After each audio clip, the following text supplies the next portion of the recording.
2027년 북극에서 얼음이 완전히 사라지는 여름이 온다고 합니다. 기후학자들의 경고가 아니라 이미 관측 데이터가 보여주는 현실인데요. 45년 전만 해도 700만 제곱킬로미터였던 북극 해빙이 지금은 48만 제곱킬로미터까지 줄어들었거든요. 한반도 면적의 10배가 넘는 얼음이 녹아내린 겁니다. 그런데 이 재앙 같은 소식 뒤에 숨어 있는 게 있습니다. 바로 수조 원짜리 새 바닷길이 열린다는 거죠. 러시아와 중국은 벌써 수십조 원을 쏟아붓고 있고 일본도 조용히 지분을 사들이는 중인데 우리는 지금 뭘 하고 있을까요? 오늘은 북극 항로라는 새로운 해상 실크로드가 열리는 시점에서 대한민국이 어떤 카드를 쥐고 있고 왜 해양수산부가 굳이 부산으로 내려가야 하는지 그리고 이 모든 게 우리 경제에 어떤 영향을 미치는지 이야기해 보겠습니다. 일단 북극 항로가 왜 갑자기 주목받게 됐는지부터 짚어봐야 하는데요. 사실 이건 기후 변화 때문만은 아닙니다. 기존 해상 운송 루트가 점점 불안해지고 있기 때문이거든요. 2021년 수에즈 운하에서 에버 기브노가 좌초했을 때를 기억하시나요? 배 한 척이 옆으로 누웠을 뿐인데 전 세계 물류가 일주일 넘게 마비됐습니다. 하루에 96억 달러어치 물류가 멈춰섰고 반도체부터 생활용품까지 공급망 대란이 일어났죠. 그때 전 세계 해운업계가 깨달은 게 있어요. 단일 루트에 의존하는 건 너무 위험하다는 겁니다. 지금은 홍해에서 후티 반군의 공격 때문에 선박들이 아프리카를 돌아가고 있고 파나마 운하는 가뭄으로 통과 가능한 선박수를 절반으로 줄였습니다. 세계 물류의 대동맥이라고 불리던 두 운하가 동시에 흔들리고 있는 거예요. 이런 상황에서 북극해의 얼음이 녹고 있다는 건 완전히 새로운 바닷길이 열린다는 뜻입니다. 현재 북극에는 세 가지 항로가 있는데요. 캐나다 북쪽을 지나는 북서항로, 러시아 북쪽 연안을 따라가는 북동항로, 그리고 북극점 한가운데를 관통하는 중앙항로가 있습니다. 이 중에서 가장 먼저 상용화될 가능성이 높은 건 북동항로인데요. 러시아가 이미 수십 년간 개발해온 루트이고 연안을 따라가기 때문에 상대적으로 안전하거든요. 물론 아직은 여름철에만 그것도 러시아 쇄빙선의 호위를 받아야 통과할 수 있지만 해빙 속도를 보면 2030년대 중반에는 연중 운항이 가능해질 전망입니다. 그렇다면 북극 항로가 열리면 뭐가 달라지느냐? 숫자로 한번 보겠습니다. 부산에서 네덜란드 로테르담까지 컨테이너선을 보낸다고 가정해 볼게요. 기존 수에즈 운하 루트로 가면 약 22,000km를 달려야 하고 40일 정도 걸립니다. 그런데 북극 항로를 이용하면 15,000km로 줄어들고 30일 안에 도착할 수 있어요. 거리로는 7,000km, 시간으로는 열흘 이상이 단축되는 거죠. 이게 돈으로 환산하면 한 번 왕복에 80만 달러 정도 절감되는데요. 연료비만 해도 엄청나게 줄어들고 선원 인건비, 보험료, 항만 사용료까지 합치면 절감 효과는 훨씬 커집니다. 대형 컨테이너선 한 척이 연간 수십 번 왕복한다고 치면 회사 입장에서는 수천만 달러를 아낄 수 있는 거예요. 여기서 한 가지 더 중요한 게 있는데요. 대한민국은 수출입 화물의 99.7%를 배로 실어 나릅니다. 2023년 기준으로 해상 물동량이 123억 톤에 달했고 2029년까지 연평균 2.4%씩 성장할 것으로 예측되거든요. 지난해 경제 성장률 2.04% 중에서 수출이 기여한 부분이 1.93%포인트였어요. 우리 경제가 해상 무역에 얼마나 의존하는지를 보여주는 숫자입니다. 그래서 안정적이고 효율적인 해상 루트를 확보하는 건 국가 경쟁력 자체와 직결되는 문제예요. 자, 이제 국제 경쟁 상황을 살펴보겠습니다. 북극 항로를 둘러싼 패권 경쟁은 이미 치열하게 벌어지고 있는데요. 가장 적극적인 나라는 단연 러시아입니다. 러시아는 북극 항로의 대부분이 자국 배타적 경제 수역을 지나간다는 점을 활용해서 사실상 문지기 역할을 하고 있어요. 선박이 북동 항로를 통과하려면 러시아 당국에 사전 신고를 해야 하고 러시아 쇄빙선에 에스코트를 받아야 하며 당연히 통행료도 내야 합니다. 마음만 먹으면 통행료를 올리거나 특정 국가 선박의 통행을 막을 수도 있는 위치에 있는 거죠. 러시아가 가진 가장 강력한 무기는 쇄빙선 함대입니다. 세계에서 유일하게 핵 추진 쇄빙선을 운영하는 나라인데요. 핵 추진 쇄빙선은 연료 보급 없이 수년간 연속 항해할 수 있어서 극지 환경에서 압도적인 작전 능력을 발휘합니다. 여기에 2022년에 발표한 2035 북극 항로 개발 계획에 따라 수십조 원을 더 투자하고 있어요. LNG 생산 기지 8, 신규 항만 3곳을 건설하고 기존의 무르만스크와 아르한겔스크 항만을 대형 물류 허브로 탈바꿈시킬 계획입니다. 항로 장악, 항만 확충, 자원 개발까지 3마리 토끼를 한꺼번에 잡겠다는 전략이죠. 다음은 중국인데요. 중국은 북극과 직접 맞닿아 있지 않음에도 2018년에 스스로를 금북극 국가라고 선언했습니다. 북극 항로를 빙상 실크로드라고 부르면서 1대1로 구상의 연장선으로 삼고 있어요. 2023년 한 해에만 수십 척의 선박을 북극 항로로 파견했고 러시아 항만 개발에도 직접 투자하고 있습니다. 상하이, 텐진, 다롄 같은 항구들을 북극 항로 거점으로 육성하고 자체 쇄빙선 건조 능력도 강화하고 있어요. 반면 미국은 많이 뒤처져 있습니다. 놀랍게도 미국은 오랫동안 쇄빙선을 단 2척만 운영했는데요.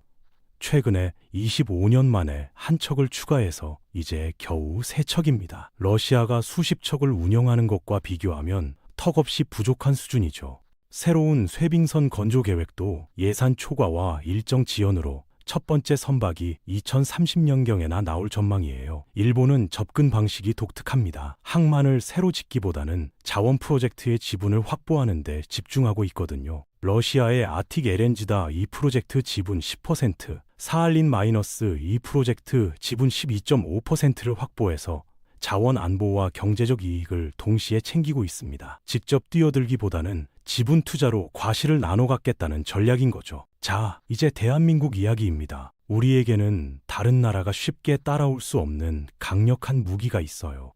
바로 쇄빙선 건조 기술이죠. 북극 항로를 활용하려면 두꺼운 얼음을 깨고 나아갈 수 있는 쇄빙 능력과 영하 50도의 극저온에서도 모든 장비가 정상 작동하는 내한 설계가 필수적인데요. 대한민국이 바로 이 분야에서 세계 최고 수준의 경쟁력을 갖추고 있습니다. 현재 우리나라 조선소들은 쇄빙 LNG선 설계와 시공 능력을 세계적으로 인정받고 있어요. 쇄빙 유조선과 쇄빙 LNG선을 포함해서 45척 이상의 건조 실적을 보유하고 있고 전 세계에서 운항 중인 LNG 운반선의 70%가 대한민국에서 건조됐습니다. 러시아가 북극 항로를 장악하고 중국이 빙상 실크로드를 외쳐도 정작 그 항로를 달릴 배는 우리가 만들어야 한다는 뜻이에요. 이 기술력의 정점을 보여준 게 대우조선해양의 야말 LNG 프로젝트입니다. 2013년에서 2014년 사이에 5개 선주사가 15척의 쇄빙 LNG선을 주문했는데요. 총 계약 금액이 50억 달러, 우리 돈으로 약 6조 원이 넘었어요. 역사상 최대 규모의 단일 선박 수주였습니다. 이 배들은 세계 최초로 쇄빙선의 에스코트 없이 독자적으로 얼음을 깨며 항해할 수 있는 LNG 운반선이었고 아지파지라는 360도 회전 가능한 추진기 3개가 달려 있어서 후진 상태에서도 21m 두께의 얼음을 깨뜨릴 수 있으며 영하 온도에서도 모든 시스템이 정상 작동하도록 완전히 동계화 설계가 적용됐습니다. 특히 인상적인 건 2021년에 있었던 후속 테스트인데요. 이미 2년 넘게 실제 운항을 마친 선박을 다시 불러서 빙의 시험을 진행했습니다. 결과는 놀라웠어요. 신조선과 동일한 수준의 쇄빙 성능을 발휘했거든요.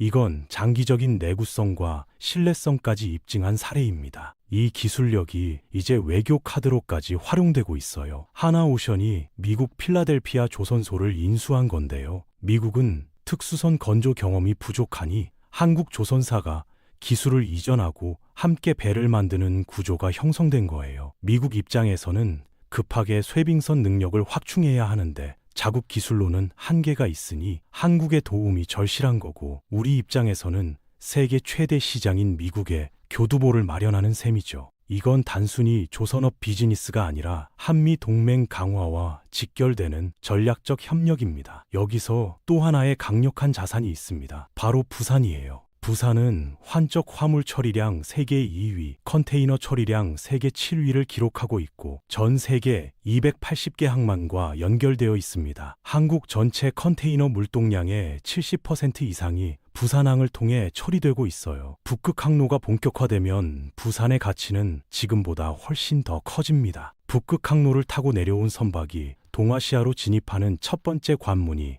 바로 대한해협, 그러니까 부산 앞바다거든요. 2018년에 덴마크의 벤타 머스크호가 북극 항로를 통과한 후 처음으로 들른 항구가 바로 부산이었습니다. 이건 우연이 아니라 지리적 필연이에요. 세계 해운 업계에서 부산이 북극 항로의 아시아 측 시작점이 될 수 있다는 평가가 나온 게 바로 그때부터입니다. 부산과 동남권의 또 다른 강점은 산업 기반의 집적도입니다. 국내 해운 및 항만 관련 기업의 69%, 매출액 기준으로는 73%가 부산을 중심으로 한 동남권에 모여 있어요. 울산에서 거제, 부산으로 이어지는 세계적인 조선 벨트가 있고, 포항에는 철강, 창원에는 기계와 방산, 울산에는 자동차, 여수에는 석유화학 단지가 있습니다. 동남권 전체가 하나의 거대한 해양 산업 벨트로 연결되어 있는 거예요. 여기에 부산 녹산산단의 조선 기자재 단지까지 더하면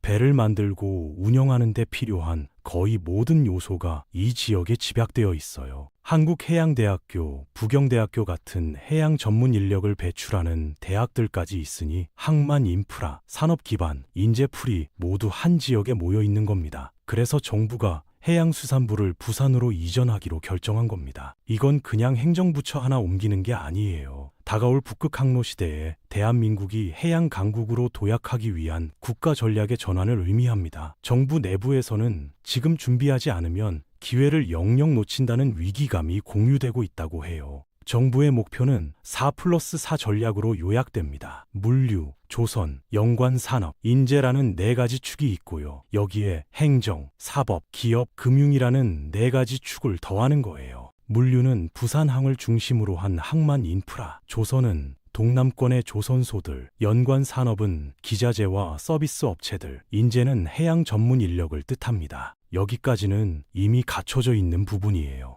문제는 뒤에 네 가지입니다. 행정은 해양수산부 이전으로 해결되지만 사법과 금융은 아직 부족한 부분이 많거든요. 특히 해사 전문법원 설립이 중요한데요. 현재 대한민국에는 국제적 경쟁력을 갖춘 해사 분쟁 전문법원이 없어서 국내 해운사들 간의 분쟁도 런던이나 싱가포르 법원에 맡기는 경우가 많습니다. 연간 3천억 원에서 5천억 원에 달하는 비용이 해외로 빠져나가고 있어요. 변호사 비용, 소송 비용, 현지 체류 비용까지 합치면 어마어마한 금액이 외국에 지불되는 거죠. 부산에 해사 전문법원이 생기면 이 돈이 국내에 머물게 되고 다른 아시아 국가들의 분쟁까지 유치할 수 있으면 오히려 외화벌이가 됩니다. 금융도 마찬가지입니다. 선박금융과 항만 인프라 투자를 전문적으로 지원하는 기구가 필요해요. 지금은 대형 선박 발주나 항만 개발 프로젝트에 필요한 대규모 자금 조달을 대부분 해외 금융기관에 의존하고 있거든요. 동남권에 특화된 해양금융공사가 설립되면 국내에서 자금을 조달하고 투자 결정도 더 빠르게 내릴 수 있습니다. 예산 이야기도 해볼게요. 해양수산부는 2026년 예산에 약 5,500억 원을 투입할 계획입니다. 아라오호노를 잇는 새로운 쇠빙 연구선 건조, 2030년까지 북극 항로 실제 항해 목표 수립, 해운 선사들의 쇠빙선 건조 지원, 극지 항해사 양성을 위한 교육 인프라 확충 등이 포함되어 있어요. 메가포트 부산항과 진해신항 개발에 4,622억 원이 추가로 투입되고 정부 관계부처와 민간 전문가로 구성된 북극위원회도 새로 만들어집니다. 물론 북극 항로가 장밋빛 미래만 있는 건 아닙니다. 넘어야 할 산들이 있어요. 가장 큰 문제는 러시아 의존도입니다. 북동 항로의 대부분이 러시아 관할 구역을 지나가기 때문에 러시아의 정치적 결정에 따라 항로 이용이 제한될 수 있어요. 지금 러시아가 우크라이나 전쟁으로 서방과 대립하고 있잖아요. 이런 지정학적 리스크가 북극 항로 활용에도 영향을 미칠 수 있습니다. 환경 문제도 있고요. 북극해 운항이 늘어나면 탄소 배출도 증가하니까요. 다행히 한국 조선업계가 LNG 추진 선박, 암모니아 추진 선박 같은 친환경 선박 기술 개발에서 앞서가고 있어요. 보험과 규제 문제도 해결해야 하고 극지 항해사 양성도 시급합니다. 종합해보면 대한민국 앞에는 두 갈래 길이 있습니다. 하나는 지금처럼 환적 항만에 머무는 길이에요. 다른 나라 배들이 잠깐 들렀다 가는 중간 기착지로만 남는 거죠. 다른 하나는 북극 항로 시대에 아시아 해양허브로 도약하는 길입니다. LNG, 냉동 물류, 자원 가공, 선박 금융, 해사 법률 서비스까지 아우르는 종합 해양 거점으로 성장하는 거예요. 우리는 이미 강력한 카드를 쥐고 있습니다. 세계 LNG선 시장의 70%를 점유하는 조선 기술, 아시아 물류의 핵심 관문인 부산항, 동남권에 집적된 해양산업 생태계, 이 모든 게 우리 자산이에요. 러시아와 중국이 처음부터 시작해야 하는 분야에서 우리는 이미 수십 년의 경험과 기술력을 쌓아왔습니다. 부족한 건 법적, 제도적, 금융적 인프라인데 정부가 해수부 이전과 함께 4.4 전략을 추진하는 건 바로 이 부분을 채우겠다는 선언입니다. 싱가포르 사례를 한번 떠올려 볼게요. 싱가포르는 국토 면적이 서울보다 조금 큰 정도의 작은 나라입니다. 천연 자원도 거의 없고요. 그런데 어떻게 세계 물류의 중심지가 됐을까요? 말라카 해협이라는 지정학적 위치를 적극 활용했고 항만에 집중 투자했으며 무엇보다 법적 금융적 인프라를 세계 최고 수준으로 끌어올렸기 때문이에요. 싱가포르 중재원은 해사 분쟁 해결의 글로벌 허브가 됐고 선박 금융에서도 아시아 최대 중심지로 자리 잡았습니다. 부산이 지금 가진 조건들은 싱가포르보다 결코 나쁘지 않아요. 오히려 제조업 기반과 조선 기술력에서는 싱가포르를 압도합니다. 부족한 건 법적 금융적 인프라인데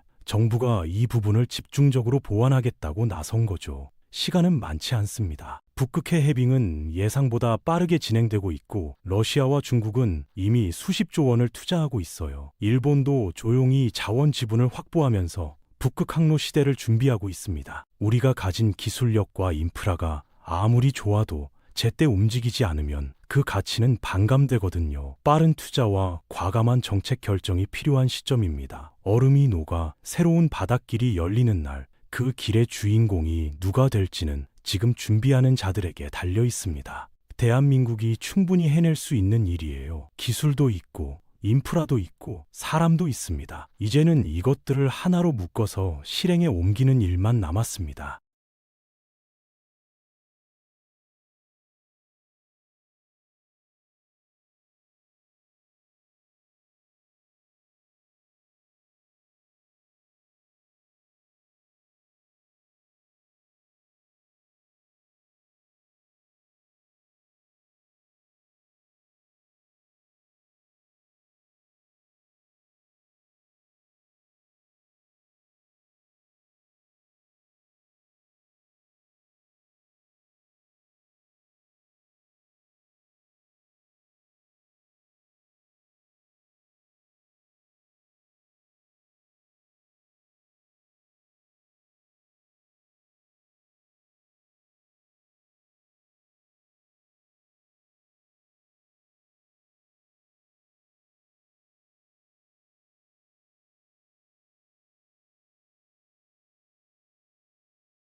플레이팅된 요리. 와, 캠핑이 이렇게 힙한 거였어? 20, 30대. 젊은 층이 지갑을 열기 시작했습니다. 시장 규모 2조 3천억 원 돌파. 그리고 2020년 코로나라는 기폭제가 터집니다. 수요가 완전히 폭발해버렸죠. 하늘길 막히니 산길로, 거리두기 하라니 텐트 속으로, 재택근무로 세이브된 돈들이 죄다 캠핑판으로 흘러들어 시장 규모가 단숨에 6조 원을 찍습니다. 당시 분위기는 거의 광기였어요. 텐트 하나 없으면 시대에 뒤떨어진 원시인 취급받고 너네 집은 애들한테 자연 안 보여주냐라는 무언의 압박까지 있었죠. 맘카페엔 캠핑 입문 가이드가 도배되고 유튜브는 온통 캠핑 브이로그, 인스타그램 해시태그는 1천만 개를 넘겼습니다. 예약은 전쟁 그 자체였죠. 금요일 자정땡 하면 1분컷 매진, 오프라인 매장은 명품관 마냥 줄을 서야 입장 가능했습니다. 텐트, 침낭, 테이블 없어서 못 팔았습니다. 실물 시장뿐만 아니라 관련 주식 시장도 불장이었죠. 아웃도어 주가가 천정부지로 치솟으니 개미들은 이건 코로나 끝나도 가는 대세다라며 불나방처럼 뛰어들었습니다. 하지만 2023년 파티는 끝났습니다. 예약 사이트에 빈 방 있음이 뜨기 시작하더니 중고나라엔 매물이 홍수처럼 쏟아집니다. 200만 원 주던 텐트가 30만 원에 나와도 내고되나요?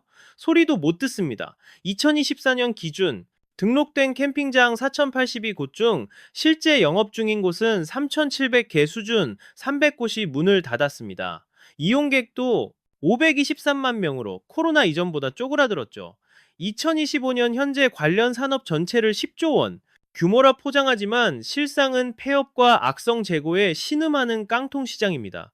그런데 냉정하게 봅시다. 이게 온전히 업황 탓일까요? 우리의 소비 패턴에도 치명적인 결함이 있습니다. 한국 특유의 냄비 근성과 따라하기 문화 말입니다. 제 주변 데이터만 봐도 답이 나옵니다. 2000년대 초반 등산 붐 기억하십니까? 제 친구도 2005년에 이제 산이 내 인생이다라며 입문했죠. 공기 좋고 건강 챙기고 최고다라며 백화점 가서 풀세트 질렀습니다. 고어텍스 재킷 50, 바지 30, 등산화 20, 합의 100만 원. 결과는 딱 3번 등반하고 끝. 첫 산행 땐 야호, 두 번째는 좀 빡세네, 세 번째는 무릎 나간다며 은퇴 선언. 그 비싼 장비들은 다 어디 갔을까요? 100만 원짜리 기능성 의류는 지금 동네 편의점 갈 때 입는 추리닝이 됐습니다. 2010년대 자전거 열풍은요? 제 동생 2013년에 200만 원짜리 로드바이크 샀습니다. 형, 주말마다 국토종주할 거야. 첫 주는 탔습니다. 둘째 주는 비 와서 패스. 셋째 주는 피곤해서 패스. 그 자전거, 지금 2년째 베란다 빨래 건조대로 쓰고 있습니다. 2015년 드론 붐 때 100만 원 태운 선배는 내가 4차 산업혁명의 기수다라며 유튜브 데뷔를 꿈꿨죠. 영상 몇 개 찍었냐고요? 딸랑 2개. 조회수는 지인들만 찍어줬습니다. 그 드론은 지금 어디 처박혀 있는지 본인도 모릅니다.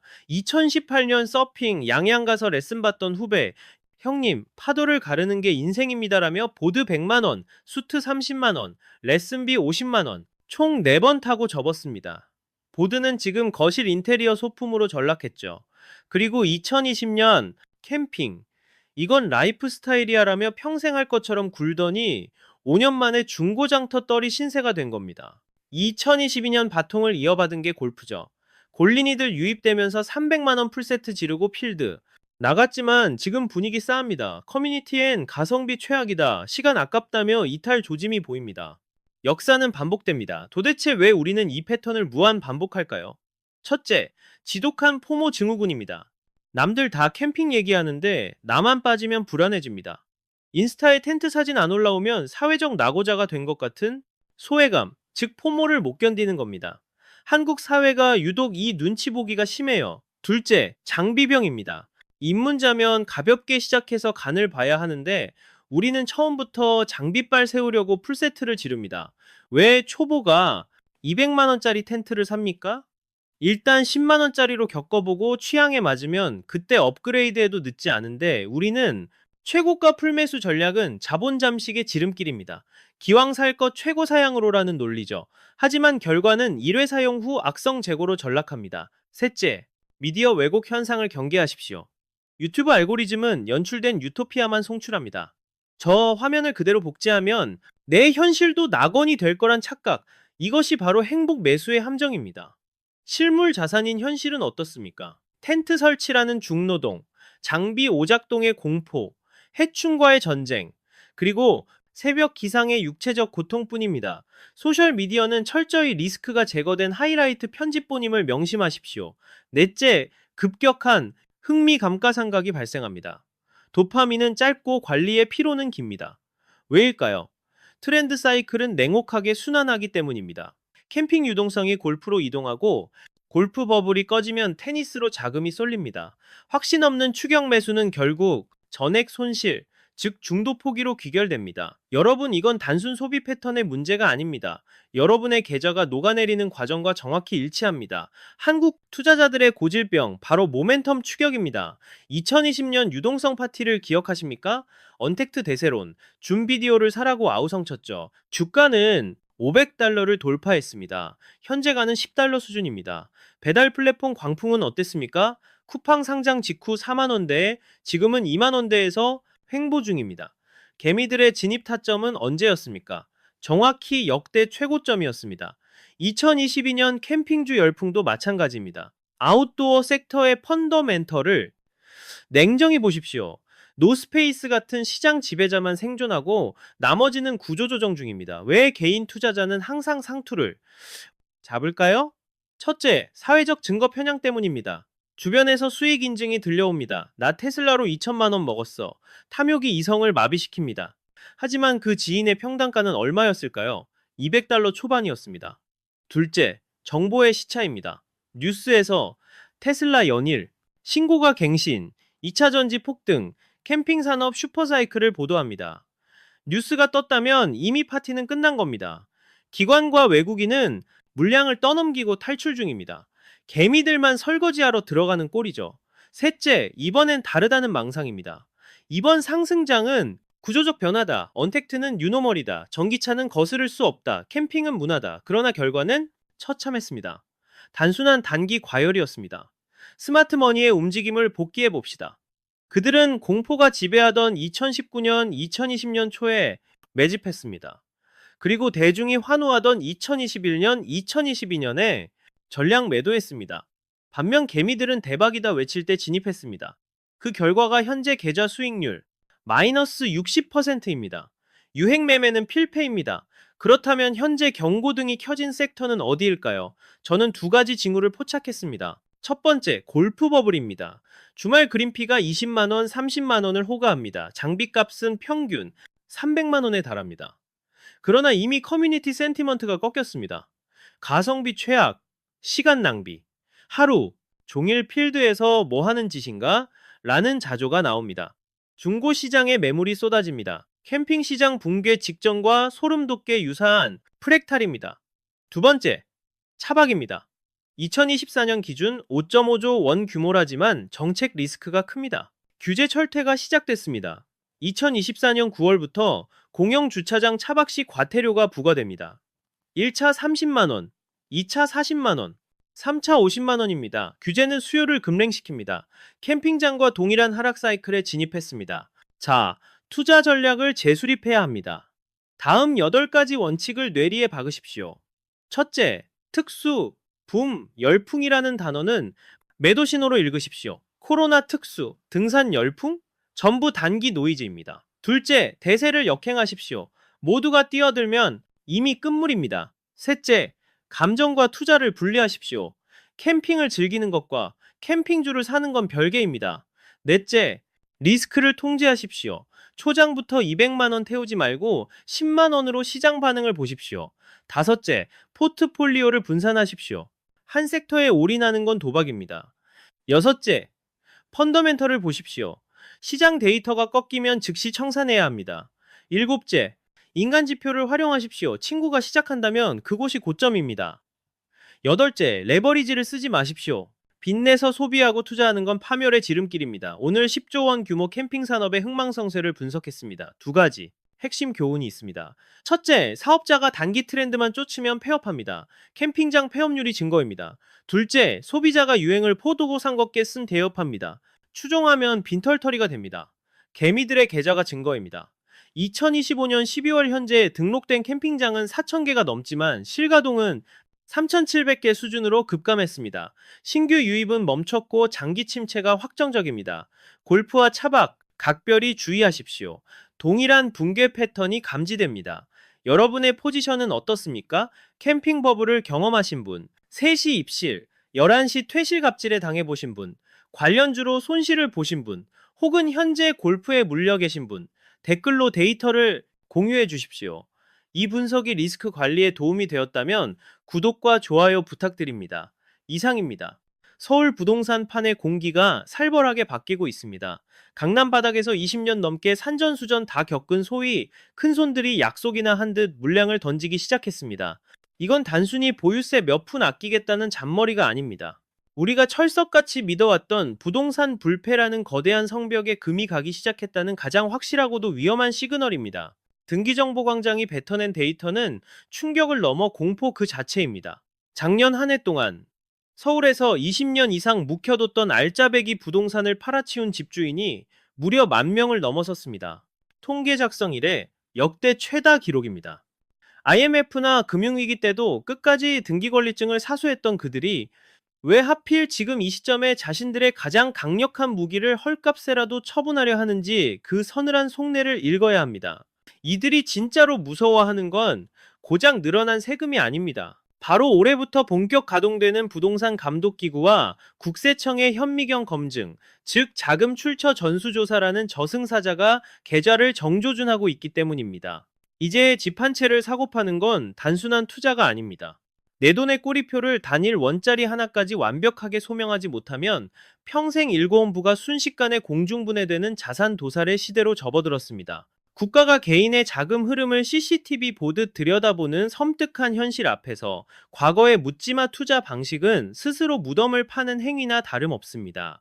이번 시간에는 왜 그토록 맹신했던 똘똘한 한 채가 내 자산을 지켜주는 성체가 아니라 오히려 국가 권력의 가장 쉬운 먹잇감이 되고 있는지 그 잔혹한 메커니즘을 파헤쳐드리겠습니다. 지금 이 경고를 흘려듣고 과거의 영광에만 취해 있다면 당신의 부동산은 안전자산이 아니라 당신의 목을 조르는 가장 치명적인 덫이 될 수 있음을 뼈저리게 기억해야 합니다. 부동산 시장을 감시하는 제3의 눈이 떠졌습니다.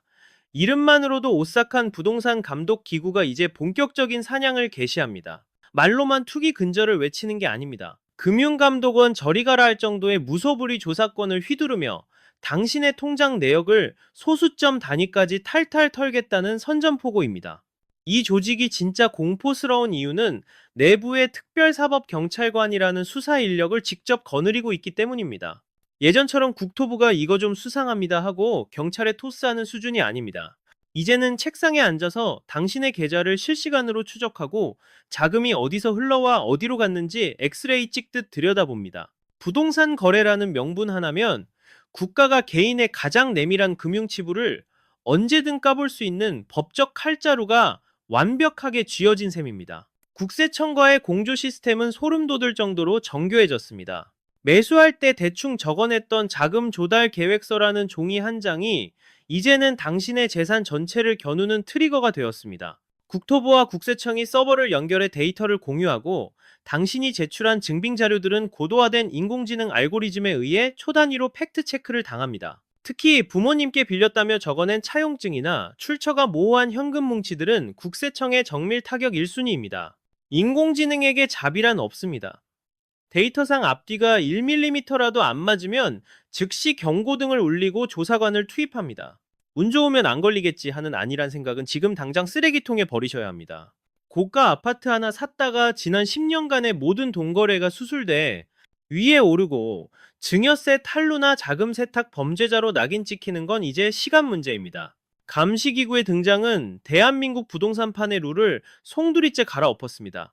수익률 따위 계산할 때가 아니라 내 돈이 얼마나 깨끗한지 무결성을 증명해야만 살아남는 시대입니다. 국가의 포위망은 날이 갈수록 촘촘해지고 한번 그물에 걸리면 빠져나갈 구멍은 없다고 보는 게 맞습니다. 옛날에야 세무사 써서 적당히 말 맞추면 유야무야 넘어갔지만 지금은 범죄수사관이 달라붙는 형국이라 자칫 삐끗하면 재산 몰수를 넘어 감방까지 갈 수 있는 절체절명의 위기 상황입니다. 특히 25억 원이 넘어가는 초고가 주택 거래자들은 숨 쉬는 것까지 실시간으로 감시당한다고 봐도 무방할 정도로 현미경 검증을 받게 됩니다. 이런 숨 막히는 압박은 시장의 심장부인 강남과 서초를 정통으로 가격하고 있습니다. 감시의 칼날이 목끝까지 들어오자 난공불락이라던 대장주 아파트들에서 조차 믿기 힘든 투매성 하락 거래가 터져나오는 실정입니다. 과연 우리가 신화처럼 떠받들던 강남 불패가 이 거대한 공권력의 해일 앞에서 얼마나 버틸 수 있을까요? 강남은 절대 안 떨어진다는 맹신이 박살나고 있습니다. 부의 상징들이 추풍낙엽처럼 무너져 내리고 있습니다. 대한민국 부동산의 최후 보루라던 서초와 강남의 랜드마크 아파트들이 줄줄이 신저가를 갱신하며 시장에 씻을 수 없는 트라우마를 안기고 있습니다. 10억 원 단위의 폭락이 이제는 뉴스거리도 안 됩니다. 누군가에겐 악몽이고 누군가에겐 잔혹한 현실입니다. 호가 몇천만 원 빠지는 간보기 장세가 아니라 실제 체결 가격이 수십억 원씩 증발해버리는 처참한 광경이 우리 눈앞에서 라이브로 펼쳐지고 있습니다. 서초의 자존심이라던 레미안 원베일리를 봅시다. 작년 6월 72억 원이라는 경이로운 신고가를 찍었던 이곳이 최근 60억 원 초반까지 주저앉았습니다. 무려 12억 원이라는 거대 자본이 허공으로 사라졌음에도 35층 로열층 매물이 59억 원이라는 헐값에 던져도 받아줄 사람이 전무한 그야말로 숨막히는 침묵만이 흐르고 있습니다. 청담동 일대는 지금 아비규환입니다. 최고의 부촌이라 자부하던 동양파라고는 62억 원에서 50억 7천만 원으로 추락하며 단숨에 11억 3천만 원이 공중 분해되는 충격적인 성적표를 받아들였습니다. 인근 청담자이 또한 48억 원에서 38억 원으로 10억 원 가까이 곤두박질 쳤습니다. 부의 상징이었던 이 자산들은 이제 발을 뺄 수도 없는 거대한 개미지옥으로 변해버렸습니다. 반포와 압구정의 불패 신화도 처참하게 깨졌습니다. 반포자이 84제곱미터는 39억 원에서 32억 원까지 밀려났고, 압구정 신현대 아파트는 73억 원에서 65억 원으로 8억 원이나 증발했습니다. 신현대 12차 역시 9억 7천만 원이 깎인 60억 원에 거래됐으며, 아크로 리버파크는 호가를 7억 원씩 낮춰 불러도 문의 전화 한 통 없는 소름 끼치는 거래 절벽이 이어지고 있습니다. 매수 심리는 이미 사망 선고를 받았습니다. 대출 규제라는 무자비한 족쇄가 시장의 숨통을 끊어놓고 있습니다. 25억 원 넘는 아파트의 대출이 고작 2억 원 나온다는 건 나머지 48억 원을 전부 현찰로 가져오라는 말도 안 되는 강요입니다. 이런 살인적인 조건을 맞출 수 있는 자산가는 이제 씨가 말랐습니다. 현금 부자들은 팔짱 끼고 관망 중이고 집주인들은 공포에 질려 밤잠을 설칩니다. 팔려는 사람은 아우성인데 사줄 사람은 증발해버린 이 기형적인 시장에서 강남의 대장주들은 추풍낙엽처럼 쓰러지며 과거의 영광을 잃어가고 있습니다. 이 모든 가격 붕괴와 거래 실종은 결코 우연이 아닙니다. 정부가 치밀하게 설계한 25억 원이라는 새로운 고가주택의 기준선이 여러분의 자산을 어떻게 조여올지 그 잔혹한 세금의 역습을 직시해야 할 시점입니다. 정부가 그어놓은 25억 원이라는 선은 단순한 숫자가 아닙니다. 자산을 지켜주는 방벽이 아니라 세금을 뜯어내기 위해 설치한 가장 정교한 덫입니다. 과거엔 주택수가 규제의 핵심이었지만 이제는 내가 가진 집이 얼마짜리인가에 따라 생사가 갈리는 시대가 도래했습니다. 25억 원 초과주택의 대출을 단 2억 원으로 틀어막은 조치는 시장에 아주 섬뜩한 신호를 보내고 있습니다. 돈 없으면 넘보지도 말고 이미 이곳에 갇힌 자들에게는 빠져나갈 퇴로를 원천 봉쇄하겠다는 강력한 경고입니다. 실제로 25억 원에서 35억 원 사이의 아파트들은 똘똘한 한 채라는 명예를 잃고 정부의 집중 포화를 맞는 이른바 타깃하우스로 전락하고 말았습니다. 2022년 당시만 해도 이렇게 가혹한 가격 중심의 규제를 예상한 이는 드물었습니다. 하지만 지금은 주택 개수가 아닌 총 가액에 따른 징벌적 과세와 보유세 1%라는 무거운 족쇄가 현실이 되어 고가 주택 소유자들의 숨통을 조이고 있습니다. 집값이 오르면 웃어야 할 집주인들이 이제는 날아드는 세금 고지서 때문에 공포에 떨며 오히려 내 집을 원수처럼 여기게 되는 비극적인 상황이 연출되고 있습니다. 정부의 셈법은 소름 돋을 만큼 영리합니다. 1세대 1주택자라 해도 25억 원을 넘기는 순간 장기 보유 특별 공제 혜택을 박탈하거나 대폭 삭감하는 방식으로 자산가들을 벼랑 끝으로 몰고 있습니다. 이는 결국 고가 아파트를 가지고 있는 것 자체가 매달 막대한 벌금을 물어야 하는 형벌이 되었음을 뜻하며, 이를 버티지 못한 이들은 결국 울며 겨자 먹기로 시장에 매물을 던질 수밖에 없는 구조입니다. 이제 똘똘한 한 채는 안전한 보물단지가 아니라 가장 위험한 감시 대상일 뿐입니다.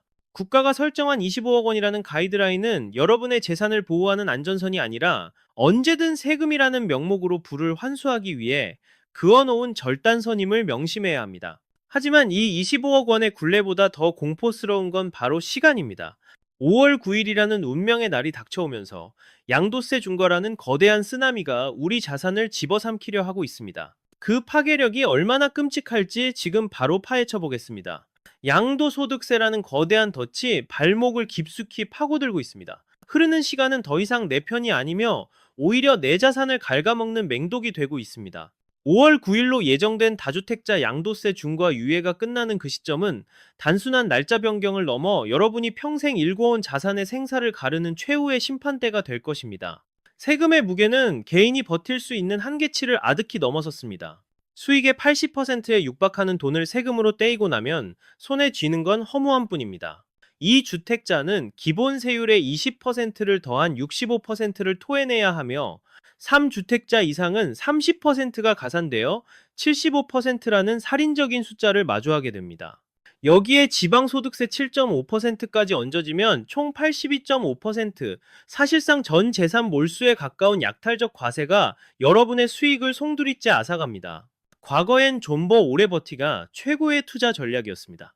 오래 보유할수록 세금이 줄어든다는 게 시장의 불문율이었습니다. 하지만 이제 그 공식은 산산조각 났습니다. 고가주택에 대한 장기 보유 혜택이 사라지면서 집을 오래 들고 있을수록 오히려 세무조사의 표적이 되고 내야 할 세금만 기하급수적으로 불어나는 기형적인 구조가 굳어졌습니다. 특히 1세대, 1주택자라며 안심하고 있던 분들에게 닥친 현실은 더욱 가혹합니다. 25억 원이 넘는 고가주택은 비과세 혜택 따위는 없습니다. 가지고 있는 것 자체가 죄가 되는 시대가 온 것입니다. 혜택의 문턱은 하늘 높은 줄 모르고 치솟았고 마지막 생명줄이라 여겼던 장기 보유 특별공제마저 무너뜨리려는 정부의 칼춤이 섬뜩할 정도로 매섭습니다. 이제 똑똑한 한 채를 움켜쥐고 버티는 건 자산 증식의 전략이 아닙니다. 국가의 곳간을 채워주기 위해 스스로 볼모가 되기를 자처하는 그야말로 자살행위나 다름없습니다. 정부가 보내는 시그널은 소름 끼치도록 명확합니다. 내놓지 않고 끝까지 버티겠다면 자산의 80%를 세금으로 토해내라. 이런 무언의 협박이 목을 조여오고 있는 겁니다. 이런 살벌한 세금 전쟁터 속에서 산전수전 다 겪으며 20년 넘게 성을 지켜온 노련한 자산가들이 왜 하루아침에 신념을 꺾고 투매에 나섰는지 그 이면에 깔린 공포를 우리는 반드시 읽어내야 합니다. 이들은 이미 시장의 끝물을 본 것입니다. 더 버텨봤자 돌아오는 건 수익이 아니라 감당할 수 없는 손실폭탄이라는 사실을 본능적으로 직감했습니다. 도대체 어떤 공포가 산전수전 다 겪은 장기 보유자 1만 명을 패닉셀링으로 몰아넣었는지 그 처절한 탈출극의 실체를 지금부터 낱낱이 공개합니다. 시장의 냄새를 가장 잘 맡는 늙은 늑대들이 짐을 싸기 시작했습니다. 그들은 더 이상 요행을 바라지 않습니다. 2010년 등기정보 광장 통계 집계 이래 20년 이상 묵혀둔 물건을 던진 집주인이 처음으로 1만 명을 돌파했습니다. 1만 369명. 이 압도적인 숫자는 단순한 통계치를 넘어 대한민국 부동산의 뿌리가 송두리째 뽑히고 있다는 가장 강력하고 확실한 붕괴 시그널입니다. 부동산 시장이 불장으로 타오르던 2020년에도 장기 보유자들의 이탈은 8,400명 수준에 그쳤습니다. 그때는 더 오를 것이라는 확신이라도 있었기에 버틸 수 있었습니다. 하지만 지금은 판이 완전히 뒤집혔습니다. 20년이라는 긴 세월 동안 폭등과 폭락을 온몸으로 체험한 백전노장들이 이제는 뒤도 안 돌아보고 자신의 요새를 포기한 채 시장을 탈출하고 있습니다. 전체 매도인 중에서 20년 이상 장기 보유자가 차지하는 비중은 10년 전 3%에도 못 미치던 것이 이제는 10%를 가볍게 넘겼습니다. 특히 강남 3구의 움직임은 그야말로 필사적인 탈출 작전을 방불케 합니다. 강남구에서만 1157명이 집을 던졌고 송파와 서초를 합치면 강남권에서만 3000명에 육박하는 큰손들이 동시에 매도 버튼을 눌렀습니다. 이들은 본능적으로 알고 있습니다. 지금이 아니면 두 번 다시 제값을 받고 나갈 기회는 없다. 등골 서늘한 직감이 그들을 움직이게 만든 겁니다. 이들이 떠나는 이유는 명확합니다. 앞서 경고한 징벌적 세금 폭탄의 자금 출처 조사까지 옥죄어 오면서 자산을 들고 있는 행위 자체가 죄가 되는 세상이 됐기 때문입니다. 20년 넘게 버티며 얻은 시세 차익의 절반 가까이를 세금으로 뜯기더라도 지금 파는 게 낫다는 계산이 끝난 겁니다. 앞으로 닥칠 폭락이 세금보다 훨씬 더 무서울 거라는 확신이 섰다는 증거입니다. 똑똑한 한 채라는 신기루가 거치고 실질적인 자산 가치가 녹아내리는 하락장에 진입하자 고수들은 주저없이 현금 확보로 태세를 전환했습니다. 이건 강남만의 이야기가 아닙니다. 강남에서 시작된 이 거대한 엑소더스는 이미 서울 전역으로 들불처럼 번지며 부동산 지도를 새로 그리고 있습니다. 대장주인 강남 3구가 무너지는데 그 뒤를 따르는 마영성과 학군지의 대표주자인 양천, 노원이 이 거대한 하락의 쓰나미를 피할 수 있겠습니까? 어림없는 소리입니다.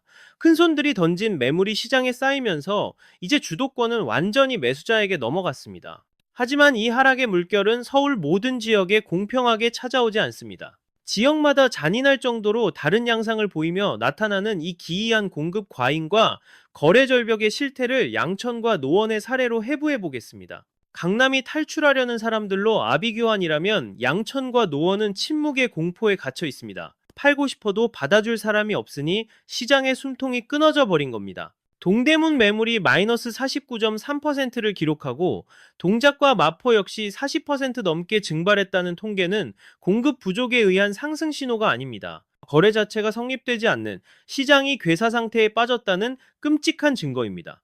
양천구의 매물은 36.7%나 쪼그라들었습니다. 노원 역시 상황은 매한가지입니다. 교과서대로라면 매물이 줄면 가격이 뛰어야 정상이지만 지금 서울의 교육특구들은 대출 규제에 손발이 묶인 실수요자들이 매수를 완전히 포기해버리면서 거래량이 바닥을 뚫고 지하로 내려가고 있습니다. 강남은 가격을 후려쳐서라도 현금을 챙기려는 노련한 자산가들 덕분에 그나마 활력이 돌지만 이곳들은 집주인들이 문을 걸어 잠그고 버티면 된다는 망상 속에 고립된 섬이 되어가고 있습니다. 이건 집값 하향 평준화의 명백한 전조 증상입니다. 내놔봤자 팔리지도 않고 가격을 낮추자니 담보대출 비율이 목까지 차올라 이러지도 저러지도 못하는 진퇴양난에 빠진 셈입니다. 결국 돈맥경화가 온 시장에서 매물 감소는 호재가 아닙니다. 자산 가치 상승은커녕 황금성이 제로가 된 죽은 자산이라는 사형 선고나 다름없습니다. 이제 서울 부동산은 양극화를 넘어 단절의 시대로 진입하고 있습니다. 대출 없이는 평생 남의 집을 전전해야 하는 서민들과 오직 현금 다발로만 움직이는 극소수 자산가들 사이의 계급 장벽은 이제 넘을 수 없는 벽이 됐습니다. 부동산 등기권리증이 아니라 현금의 위력이 생사를 가르는 냉혹한 계급 사회가 열린 겁니다. 과연 이 현금의 힘이 시장을 어떻게 난도질할지, 그리고 왜 이제는 집이 아닌 돈의 액수 자체가 여러분의 생존을 결정하는지 똑똑히 지켜보십시오. 이제는 낭만적인 희망 회로를 멈추고 잔혹한 현실의 민낯을 직시해야 할 최후의 순간입니다. 갭투자로 자산을 불리던 호시절은 완전히 막을 내렸습니다. 바야흐로 순도 100%의 현금을 쥔 포식자만이 살아남는 냉혹한 머니게임의 서막이 올랐습니다. 지난날에는 빚을 끌어다 쓰는 능력이 곧 투자의 천재성으로 추앙받았으나 2026년 대한민국 부동산파는 그 대출이라는 사다리를 무참히 걷어차버렸습니다. 정부의 칼날은 시퍼렇다 못해 섬뜩합니다. 25억 원짜리 집을 사는데 고작 2억 원만 빌려주겠다는 것은 사실상 돈 없으면 집 근처에도 얼씬거리지 말라는 사망 선고나 진배 없습니다. 집값의 90% 이상을 오로지 내 통장에 있는 돈으로 증명해야 하는 이 통곡의 벽 앞에서 서민들의 진입로는 원천 봉쇄되었고 시장은 극소수의 현금 왕들만이 판을 치는 그들만의 철옹성으로 전락했습니다. 이제 현금은 단순한 지불 수단이 아니라 목숨을 부지하기 위한 유일한 생명줄입니다. 돈맥경화가 올 때 가장 먼저 나락으로 떨어지는 것이 황금성 없는 자산이듯 부동산 또한 현금화가 막히는 순간 장부상의 숫자에 불과한 신기루가 되어버립니다. 작금의 강남 대장주 아파트들이 수십억 원씩 호가를 낮춰 던지는 이유는 집의 가치가 폭락해서가 아니라 그 막대한 금액을 일시불로 쏠 수 있는 매수자가 멸종 위기에 처했기 때문입니다. 주택시장은 이제 초고가 미술품이나 한정판 명품 시장처럼 대중성은 거세된 채 소수의 자산가들끼리만 은밀하게 손바뀜이 일어나는 그들만의 리그로 재편되고 있습니다. 이런 살얼음판 위에서 빚더미를 끌어안고 똘똘한 한 채를 사수하겠다는 객기는 스스로를 파산이라는 벼랑 끝으로 내모는 자살행위나 다름없습니다. 향후 시장은 금리 인하라는 단비가 내린다고 해서 다시 타오를 수 있는 불씨가 아닙니다. 정부가 이미 자금 출처 조사와 세무 검증이라는 현미경을 들이대고 있는 마당의 족보가 불분명한 돈은 시장에 발조차 들일 수 없습니다. 결국 티끌 하나 없이 깨끗한 현금을 즉시 쏘아 올릴 수 있는 사람만이 붕괴하는 시장에서 줍줍이라는 기회를 낚아채는 자격을 얻게 될 것입니다. 부동산 불패라는 낡은 주문에 취해 현금 흐름을 경시한 대가는 뼈를 깎는 고통으로 돌아올 것입니다. 여러분이 움켜쥐고 있는 그 빚, 좋은 개살구가 당장 돈으로 바꿀 수 없는 거대한 족쇄가 되기 전에 우리는 냉철한 결단을 내려야 합니다. 과연 이 아수라장의 끝에서 우리를 기다리는 엔딩은 무엇일지, 그리고 이 위기를 기회로 뒤바꿀 최후의 생존 매뉴얼을 짚어보겠습니다. 영원할 것만 같던 콘크리트 신화가 굉음을 내며 무너지고 있습니다. 변화를 거부한 대가는 상상 이상으로 참혹할 것입니다. 강남의 산전수전 다 겪은 부자들이 왜 수십억 원의 손실을 떠안으면서까지 매도 버튼을 연타하고 있는지, 그리고 정부가 왜 전무후무한 규제에 칼춤을 추고 있는지 그 속내를 간파하지 못한다면 여러분의 자산은 안전한 요새가 아니라 스스로를 옥죄는 감옥이 될 뿐입니다. 이제는 자산의 덩치보다 얼마나 투명하고 현금화가 가능한지가 생사를 가르는 척도가 되는 세상입니다. 자금의 꼬리표를 미리 확인하고 현금 실탄을 확보하는 것만이 몰아칠 세무조사의 태풍 속에서 여러분의 가정을 지켜낼 유일한 방공호입니다. 막연한 낙관론으로 존버하기보다는 차갑게 식어버린 시장의 온도를 읽고 내 자산의 체질을 뜯어고치는 과감함이 필요한 시점입니다. 우리는 이미 루비콘 강을 건넜으며 구시대의 성공 공식은 이제 쓰레기통에 처박아야 마땅합니다. 시장의 룰이 뒤집혔음을 뼈저리게 인정하고 그 거친 파도 위에서 어떻게 숨을 쉴지 치열하게 고민하는 자만이 진정한 부의 주인으로 거듭날 수 있습니다. 앞으로 펼쳐질 부동산 시장은 단순한 거주, 공간이 아니라 국가의 현미경 감시 아래 놓인 투명한 유리 감옥과 같을 것입니다. 새 정부의 시나리오와 요동치는 시장의 판세에 대해서는 앞으로도 가장 예리하고 신속하게 해부해 드릴 것을 약속합니다. 거대한 헤일 앞에서 길을 잃지 않도록 실전에서 써먹을 수 있는 나침반 같은 정보를 꾸준히 쏘아 올리겠습니다. 오늘 전해드린 경고가 여러분의 피 같은 자산을 사수하는 작은 방패가 되기를 간절히 바랍니다. 이 내용은 시장 지표를 토대로 한 독자적인 견해이며 모든 투자의 결과와 책임은 오로지 투자자 본인의 몫이라는 점을 거듭 강조합니다. 시청해주셔서 감사합니다.